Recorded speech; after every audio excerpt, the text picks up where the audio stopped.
আজকে আমরা আঁকবো দৃশ্য।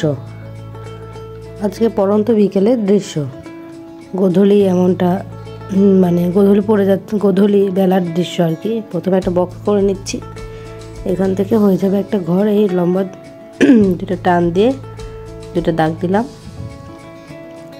এই হচ্ছে দাগটা মিলিয়ে একটা ঘর হয়ে গেল। দূরের যে গাছগুলো সেগুলো দেখা যাচ্ছে। এরপরে আরেকটা ঘর আঁকবো, আবার একটা বক্স।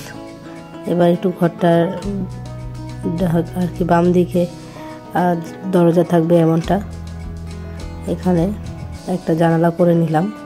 এরপরে এখানে একটা তাল গাছ এঁকে নিচ্ছি দাগ দিয়ে। খুব সহজেই তাল গাছ আঁকা যায়, মোটামুটি বোঝা যাচ্ছে যে এটা একটা তাল গাছ।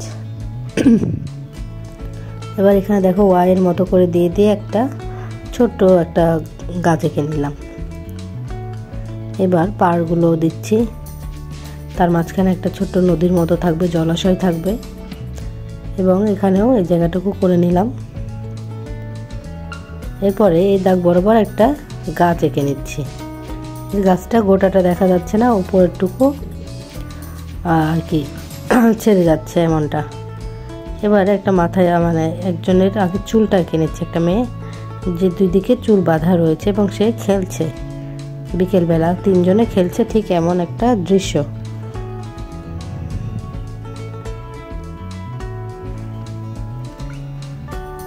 হাতগুলো করে নিচ্ছি।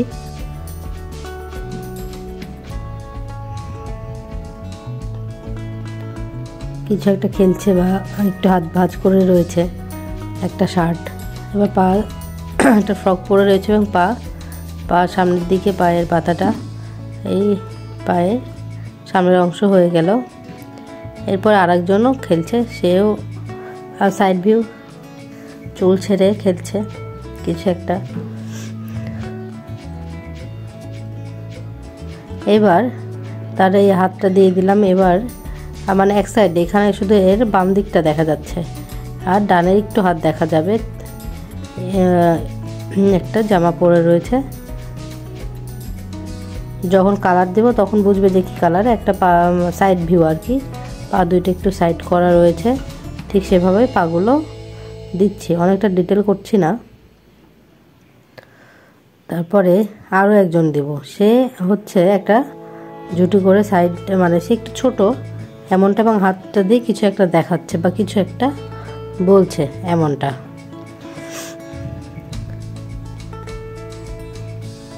এখানে একটু মাঠের মতো, এবং তার নিচে হচ্ছে আবার একটা পার্ক টাইপের, যে বাঁধানো গাছের গোড়া বা গাছের নিচে খেলছে তারা। একটু মাঠের মতো আছে, সেই জায়গাটায় বিকেলবেলা খেলছে এমন একটা দৃশ্য। এবার পাড়ের জায়গাটা করে নিচ্ছি, দেখো লম্বাভাবে টান দিয়ে এবার দাগ দিয়ে নেব। এবং কালার করার সময় বোঝা যাবে যে এটা আর কি পাড়ের জায়গা। এবং কিছু কিছু জায়গায় একটু করে ঘাস দিয়ে দিচ্ছি। এখানে কোনো নদী নেই, জাস্ট কালারটা করব, যে নদী বলতে নৌকা নেই এখানে আর কি, তো নদীতে জাস্ট কালারটা দিব। এবার একটা সূর্য দিয়ে দিচ্ছি। যখন সূর্যটা ডুবে যায় তখন বোঝা যায় যে আসলে সূর্যটা গোল, আর যখন রোদ অনেক থাকে তখন তো দুপুরবেলা বোঝা যায় না। তো একটু কালো দাগ দিয়ে নিলাম, এবং একটু অরেঞ্জ কালার, একটু সাদা রয়েছে, অনেক সময় দেখাও যায় না, আবার লাল একটু দিলাম সাইড দিয়ে, সুন্দর একটা কালার ক্রিয়েট হলো। এবার হাত দিয়ে মিক্সড করে নেব কালারগুলো। এবার নীল কালার, তার সাথে সবুজ এবং টিয়া কালার দিয়ে আমরা দূরের যে গাছগুলো সেগুলো হাত দিয়ে মিক্সড করে নিব এবং কালারগুলো সেট আপ করে দেব। যে দুপুর আর তখন তো এতটা আলো দেখা যাচ্ছে না, বেশিরভাগ বিকেল পড়ন্ত বিকেল, তখন তো রোদ প্রায় পড়ে যাচ্ছে। এই সময়টাই সব কিছু একটু ডার্ক থাকে, তাই এত বেশি আমাদের লাইটের দরকার নেই। এই গাছের উপরের অংশটা কালার করলাম, একটু কমলা কমলা দিলাম, কালারটা পড়ছে এমনটা।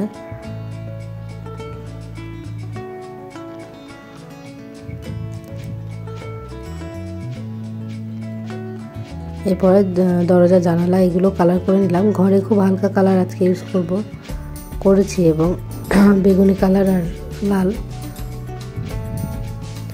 এবার পাটটা দিয়ে দিচ্ছি ব্রাউন কালারের সাথে, ইয়েলোর সাথে অরেঞ্জ দিয়ে একটা সুন্দর একটা কালার ভূমি দেখা যাচ্ছে আর কি। এরপরে নীল, একটু কালো কালো জল দেখা যাচ্ছে, সম্পূর্ণ হচ্ছে নীল তা না, একটু আর কি জল পড়ছে। এরপরে গাছটা ডার্ক লাইট করে নিলাম। এবার মাঠের অংশটুকু করে নিচ্ছি। দেখো নীল দিয়েছি, হলুদ দিয়েছি, এরপরে মিক্সড করে নিয়েছি এবং পাড়টা দিয়ে নিলাম। তারপরে কালো দিচ্ছি একটু, কালোর সাথে খয়েরি। এরপরে আমরা ওদের ড্রেসের কালারগুলো দিয়ে দেবো। লাল, এখানে লাল কালারটা ওইভাবে দিইনি, একটু হালকা করে দিয়েছি। লাল নীল একটা ড্রেস পরে রয়েছে, আরেকজন বেগুনি এবং আরেকজন কমলা, তিনজন তিন রঙের ড্রেস পরে খেলা করছে, কিছু বলছে এমন। চোখগুলো দিয়ে দিলাম। এই মোটামুটি হয়ে গেল আমাদের ড্রয়িং। এখানে একটু যেখানে কালার দরকার সেগুলো একটু কালার ডিপ দিয়ে দিলাম এবং কালো দিয়ে হাইলাইট করে দিলাম। হয়ে গেল আমাদের drawing. Thank you for watching.